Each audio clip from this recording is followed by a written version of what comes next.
8 years ago, I started singing what people may call Christian R&B with the help of my friend and fellow artist, Red Print.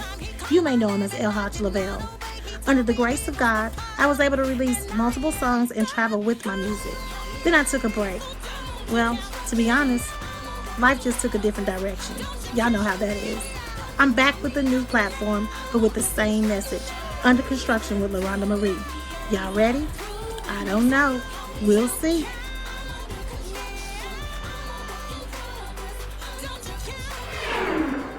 What's up, everybody? Welcome to Under Construction with LaRhonda Marie. I'm LaRhonda Marie. I am so excited. This is our first episode. 8 years ago, I started in music. Gospel music to be exact. And as I was on my journey, I hit some bumps and bruises along the way. If we're honest, we all deal with different things internally. In a sense, we're all under construction.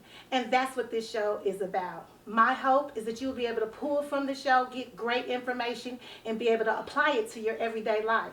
I'm so excited to introduce my first guest. I felt like with the state that the world is in today, that we needed to talk about mental health.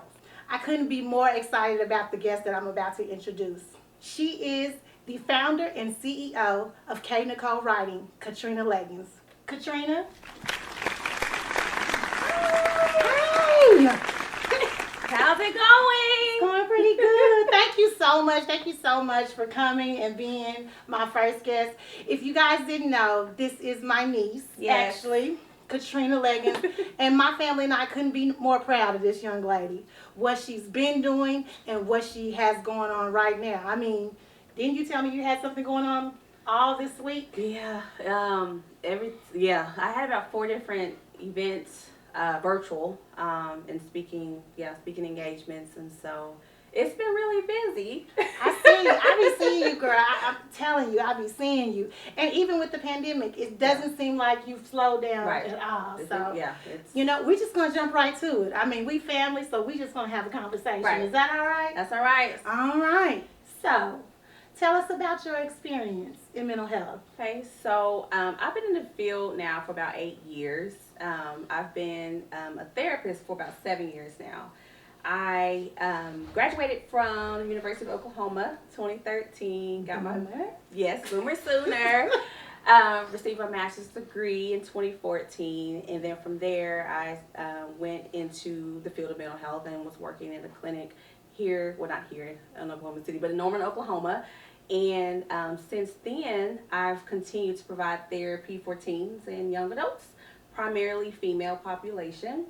I have, for the last 3.5 years, been working on my brand, K Nicole Writing. So I've been able to see clients in an office setting, essentially, and then now I'm able to provide mental health services to people all over. And so collectively, 8 years, 7 years, I've been a therapist. My field is in social work, and it has been the best experience ever, and I enjoy it. So yeah, that's awesome. It's been 8 years. I know. Time. It doesn't. Well, I started. A lot of people don't know. I graduated, so I was 22. So I only did my master's for 1 year. So that took a lot of time. I did the accelerated program and knocked it out because I was over school. Like once I graduated in my 4 years. So yeah, it went by really fast. I started real young. That brings me to my next question. Like, how did you go into the mental health there? How did that start? So I usually tell people that my personal experiences. I grew up seeing a lot, experienced a lot, and I wanted to understand the dysfunction of my family in a nutshell. And I knew there was things that were wrong with us, but I didn't understand why. And I was always curious about the mind and how it operates. But I always had a passion to help people. So I told myself that, okay, if no one else is going to do it, I'm going to put myself in a position to figure out how to help my family, but also help people who might experience some of the things I experienced and witnessed growing up. And so once I went to school, I learned about social work. Gotcha. A lot of people was against social work because when you think of social work, you think of DHS taking kids away. Right. There's a broad when it comes to the field of social work, there's a lot of jobs, very broad. And so I decided to go the clinical route and decide to become a therapist. So, yeah, I mean, my family, my personal struggles is essentially what helped me figure out that this is what I was called to do. So. Okay, so you said social work. So is that also, it includes mental health within the social work? Absolutely. Okay, so that's the part that you're in as far as social work. Yeah, that's where I got my degrees in. And a lot of people can go different routes to when it comes to the clinical mental health part. Gotcha. And so I always say social work because I'm a proud social worker. That's like I love the field. Like a lot of, it was a lot of stigma against social workers. I feel growing like when I was in school and even before learning about it. And now I feel like we're recognized for like our hard work. We're everywhere. That was my next question. I guess this is a little bit different. Do you think it's still a stigma against mental health? Yes, I do. How? Because I feel like all the stars around with everything, it's getting out there. Right, and that's what I was gonna say. So yes, it is, but I feel like it is more mainstream now. Okay, where that's a good word. You have a lot of celebrities outspoken about their personal struggles, right, and using their platforms, and even like with the Gen Z group, I feel like they're more outspoken as well. I love them. So it is. I got one in the house. It is discussed a lot more, but I feel like it is still individuals who struggle being open about, their mental illness because of their community. And I think about like the African American community. That's my next question. You just know what I'm about to say. You would say, because we're African American, that's, you think that we're getting better? I do, but there's still that percentage, and I don't want to incorrectly say it, but it's still a very high percentage of people who don't seek out mental health services because they don't understand it, right. Or again, the community makes them feel as if you are crazy, right? Because you have this disorder, this diagnosis, right? Well, how do friends and family handle? How can I put this? Mental health issues without always them feeling like we're treating them bad, or how am I putting this? Treating them unfairly, or just completely turning their back on them. Well, I think I guess I think of like a relative, maybe in this case, that might be struggling with depression, for example. Right. So it's important to try to put yourself in their shoes, where, okay, I'm struggling with something. What would I need? I would need support. I would need someone to try to understand me. I would need someone to be gentle with me. I would need somebody to educate themselves on what I'm struggling with, so you can have a basic understanding on why I'm struggling this way, which could be for several reasons. And I also think, you putting yourself in a position where you have empathy for them. Right. I think sometimes people use the wrong language when it comes to mental health, and it can be very dismissive. Right. And stigmatizing. So check your language. Check how you speak about mental health and mental illness. But I think most important is just supporting them, but also asking that person, what can I do to help you? What can I do to support you? Because sometimes you don't have the answers, but you can direct them to somebody who can help them. What if it's not been identified yet? So, well, and that's why the education part is important, so you can understand basic symptoms of what depression, anxiety, schizophrenia, bipolar looks like. That way you can gently say, hey, I'm noticing some things about your behavior, your mood. I think seeing a therapist might not be a bad idea. I'll even go with you. I'll even research with you. Help you find some professionals in the area. That way, that person doesn't feel alone and isolated. Because typically, that's how you feel, like you're in your own bubble. Right. Because no one understands. Right. I love, I've called you. So yeah. And she's awesome at what she does. So let's talk about self-care. I see you got your shirt on. Self-care game on point. Yes, ma'am. That's K. Nicole writing. That's part of K. Nicole writing. It is. This is your professional field, but this is something that you're doing on your personal side. Yeah, the entrepreneur side. The entrepreneur. Thank you. Thank you. Where did you get your inspiration for K. Nicole writing? So honestly, God gave me that vision, and about 3.5 years ago, because again, I always knew I wanted to help people but I wanted to help people on a bigger platform. I did not know how it was going to be because honestly, like this being on camera, I used to be terrified of. And I never wanted to put myself in a position where I had to be seen. Right. And with Kate Nicole at the beginning, it allowed me to do a lot of things behind the scenes. But yeah, God gave me that vision 3.5 years ago, and I did not think it would be where it is today. And I'm still growing, obviously, but I'm grateful for it because I've been able to collaborate with a lot of amazing people and meet a lot of people that either need help or want to be a part of my brand to help those in need. So yeah, I love it. I do the self-help check at the end of every month. You do? I do. Oh wow, I do. That's exciting. And I don't know if you guys have seen it, but she gives you like this checklist, so you can kind of just self-evaluate. Yeah, literally. And you can just kind of pinpoint things that you need to either work on or things. It's helpful for me. So yes, awesome. I do. I've bought the shirts, y'all. Okay, I'm that auntie. Yeah, she supports. She has red, black, white, and a long sleeve black. I got them all. Yeah. And I have a color dropping soon. I'll tell you about that later. Because you family, so you get exclusive. And you know what else that's going to be exclusive? I'm going to purchase 2 shirts. One for me, one for somebody. I'll go ahead and on my live show, I'll give that out to you and mail it out to you, okay? That way I can support you. Thank you. And send somebody, because that is a good, do you call it a ministry? Yeah. And honestly, it is a ministry because it allows me to, again, help people from all over. And that's what it's about, giving back. And again, with Kate Nicole Writing, I provide lots of free resources. In that section, again, I have a website. I notice I get more attention on that section. I let people know about the resources I provide because it's not just about my apparel line. Right. I mean, it's literally about inspiration, information that's mental health and self-care related. That takes me to my next question. You use the word intentional a lot. How does being intentional, what does that have to do with self-care?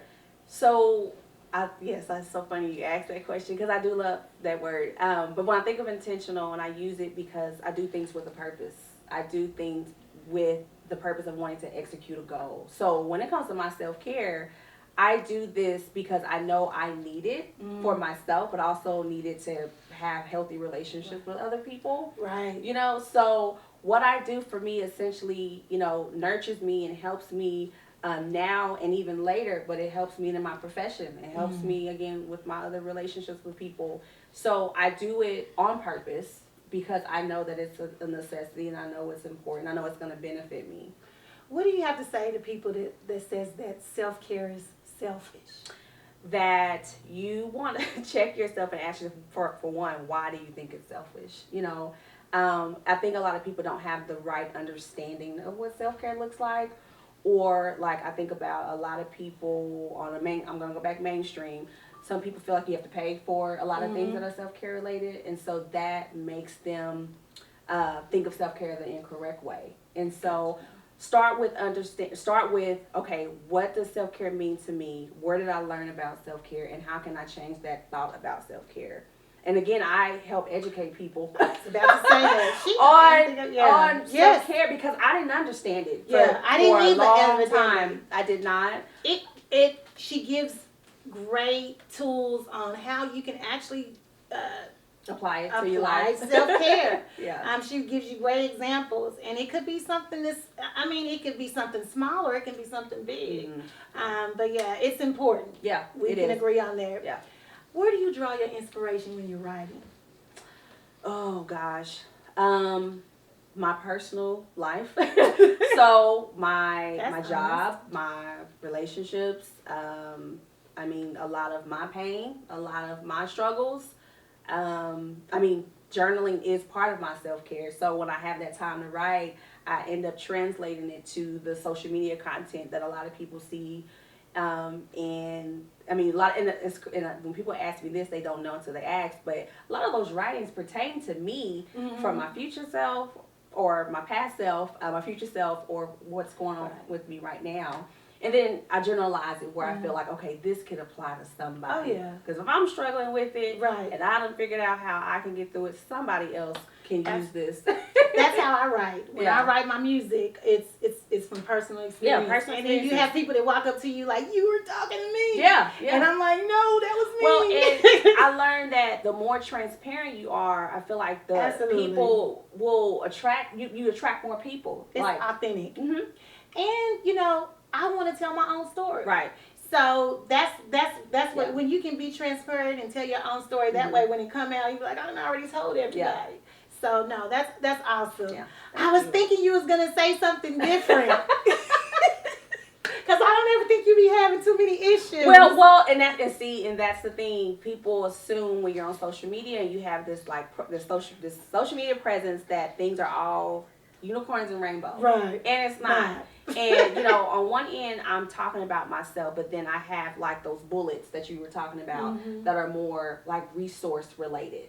But then I have those quotes, which really come from like my personal experiences. Or just things that inspire me. So, but I mean that's the truth, and that's how I started the writing. I just started taking things from my journal, and I'm like, somebody hopefully will understand this, or it can help somebody. You have another product. You have a journal also. I do, but I discontinued it for now because I'm gonna revise it. Okay. But I did recently launch a too. Self-care. She did. She supports everything. Seriously, I love you. I recently launched a self-care ebook.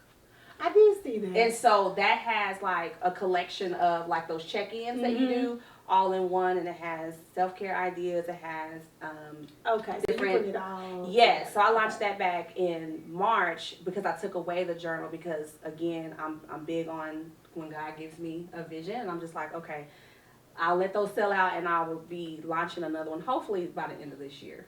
Right, that sounds good.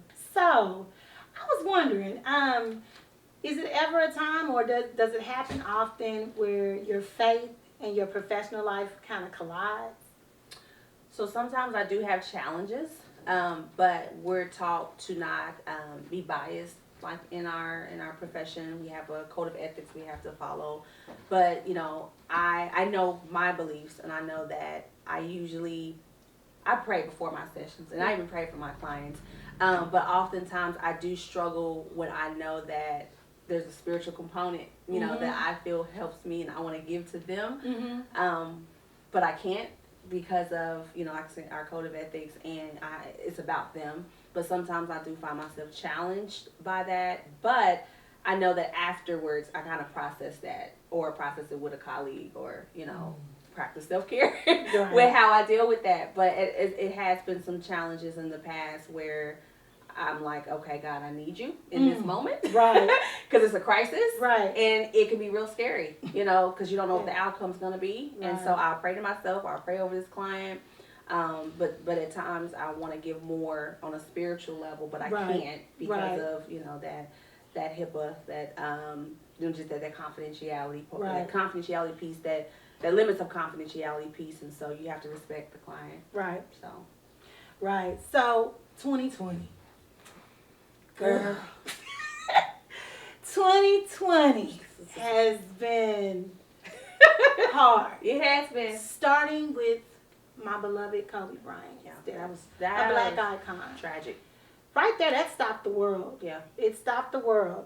And I was looking through some of the quotes that you gave. I know Kobe Bryant died January 26th, and on January 27th, you had a quote. And it said, wow, I didn't realize it had been that long. I know, right? Oh, wow.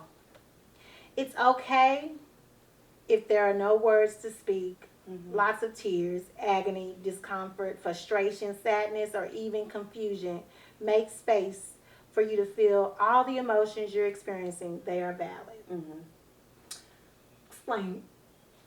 So a lot of us feel like we have to say how we feel when we're feeling sad or angry, and sometimes you just don't have the words, and your tears allow you to speak your pain.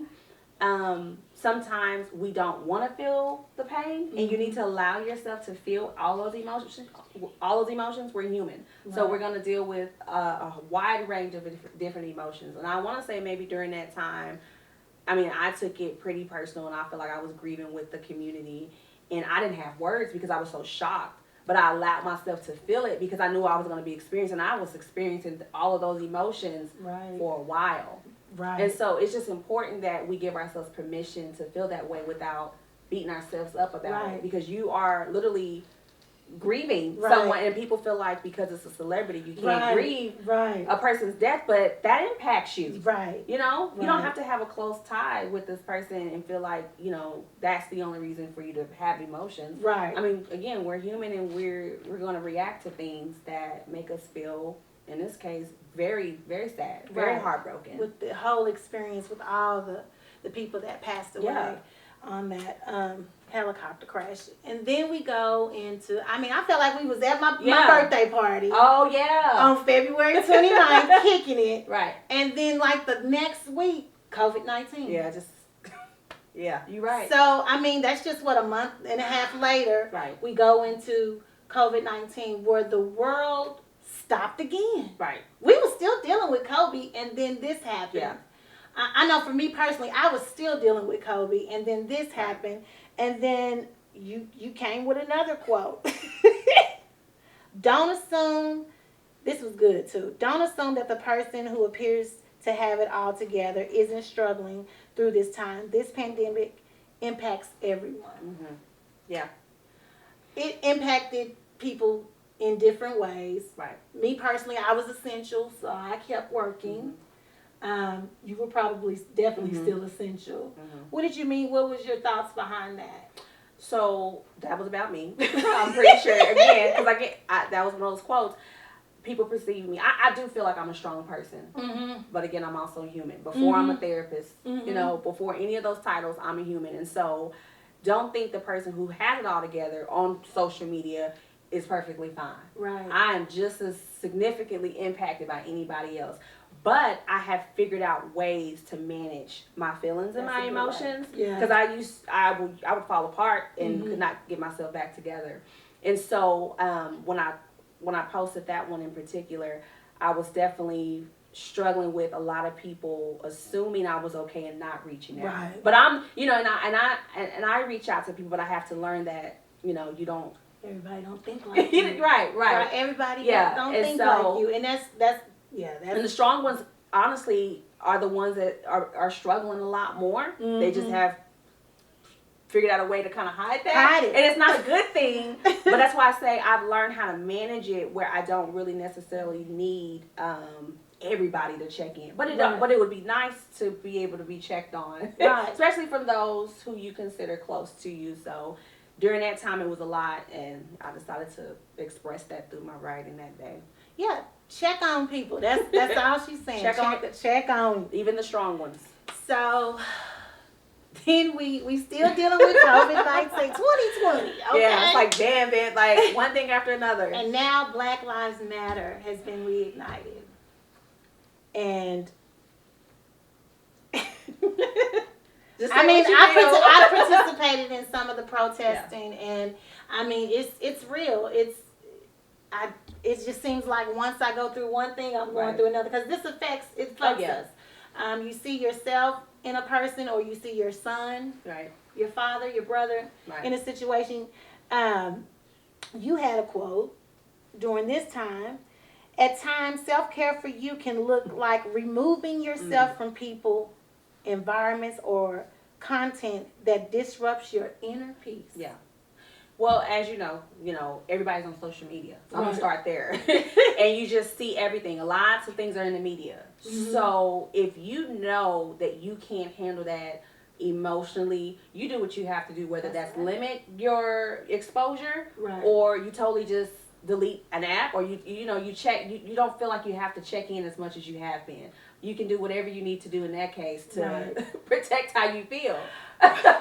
I'm not even lying about this. 3 days ago, I got into a Twitter. Like, I don't even be on Twitter, but I saw something about our president, which was he was coming to Tulsa on June 19th, which we all know that's Juneteenth Day. That's important to the Black community, and he was coming to do a rally. Now he's changed it. He's moved it to June 20th. I do want to say that, but just if you get on social media and you just see the pulse of America, it's like what everybody is saying, it can get you. I had to turn it off. And and what I say with that, because you want to stay informed, right? But you don't want to overexpose yourself, because, and I'll use myself for example, that when after or during the week of George Floyd's death, I was a mess, and I found myself on social media way more than I usually am, because I was just so angry, but I also wanted to know what was going on. Right. So I had to find some type of a balance where, okay, let me turn on an app where I know I can go read that later, that's a credible source, and not just sit here and mindlessly scroll on social media and seeing comments and posts that's just pissing me off. Because I was so angry, and I was like, okay, yeah. So you just got to find a balance, even right now, because it's still a lot being posted that very insensitive, very disrespectful to our community. Right. Well, mental health can be a heavy topic. Yes. So I do have some hard hat questions. I want to kind of lighten the mood up a little bit. Yeah. Let's see what we got up in there. So. I think I know the answer to this. Who's your favorite singer? Oh, yeah, you know this one. Beyonce! Beehive all day. Of course. Baby. Okay, I don't know this one. Who's your favorite rapper? Oh, that one is that would have to be, I like the old Wayne, Lil Wayne. Yeah. Yeah. I guess because that was my era, more so in high school. So I would have to go with Lil Wayne. Bow Wow. I don't even. I love rap. But I wouldn't say like favorite right now, but I did love him back then. Yeah. That's so funny. Yeah, I was a huge. I'm aging you. What shows are you watching right now?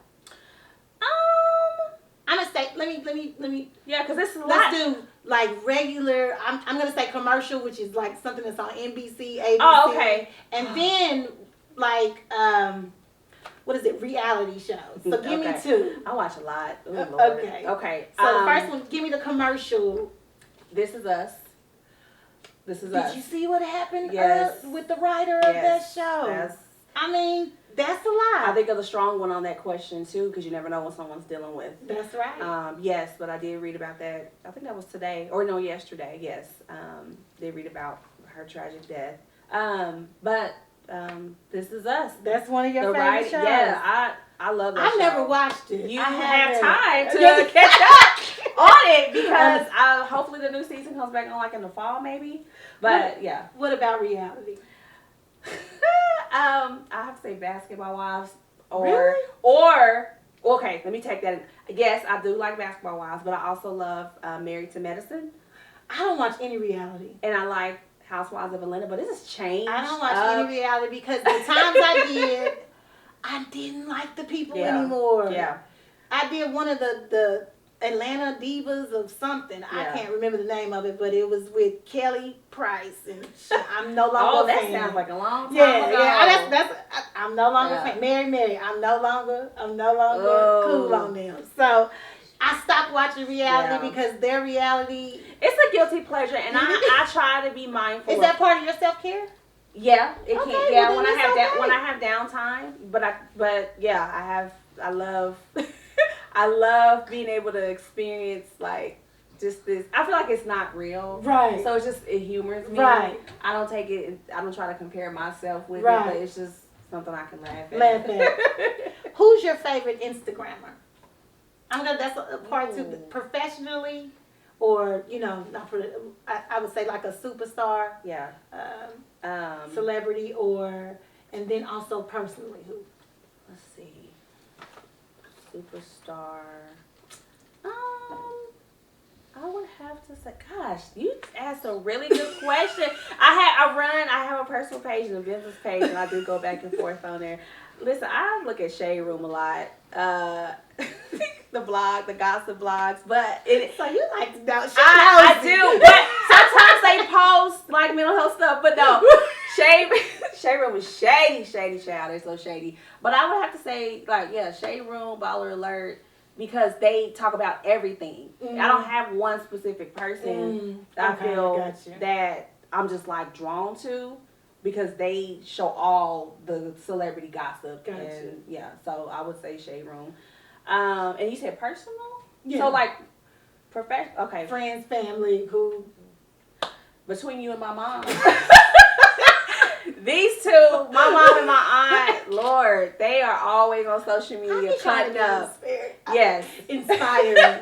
But I'm cutthroat too. Yes. Y'all funny. Yeah, when it comes to Snapchat, Facebook, yes, you too, for sure. I'm real on Snapchat. Everything else is... Okay. All right. I was wondering, who influenced you in the field of mental health? Like, do you have someone that you look up to? When I started the field of mental health, I really didn't have like one particular person that I looked up to, but when I got into the field more, Iyanla. I was wondering. And I'll say this because the people who shade my girl know she is not a therapist. She's a life coach. Okay. You know, but I feel she has a lot of mental health components that she adds into her segments, and her books are awesome, and those are great resources. I have to say that because she had got a lot of like shade thrown at her. I love her. But like when I got more into the field, I would read a lot of her information. And she inspires me. Like, I love her work, and I will always support her. But I would have to say she's one person that I really like a whole lot. So, well, great. Thank you so much again for coming. Tell people what you got coming up down the line, where they can hit you up. So, I don't have a lot of like set in stone things, but I get a lot of people that contact me wanting to do things like this. And so I always tell people to email me if you ever want to collaborate on any type of project. June is filling up. I do have a lot of space in August or July and August. I'm hoping to do our next Teen Girl workshop, hopefully in the fall, September or November, which we're aiming to do virtually this year. Oh, okay. Because of COVID-19. And then that would allow other teen girls from all over versus locally here in Oklahoma to be part of it. Will that be the third year for the conference? Fourth one. It's the fourth one? Yes. Wow. Yeah. Okay. So that, as far as like a big event, that one. And then I just remember there is an event in Oklahoma for faith-based leaders and mental health professionals in Oklahoma. It's in October. Oh, you guys are coming together. Yeah, yes. That's good. Yeah, there's a lady, Sade, she's over it, and she asked me to speak on self-care. Oh, I'm so proud. Yeah, and it's going to be pretty auntie moment. Yeah. Thank you. So that's the biggest awesome thing. But yeah, other than that, things are later in the year, not summertime, because I'm trying to enjoy summer even though we can't really go anywhere. Oh, yeah, for sure. That's necessary. I don't play when it comes to my self-care. Well, just, is there anything else that you want to say to the people before we go?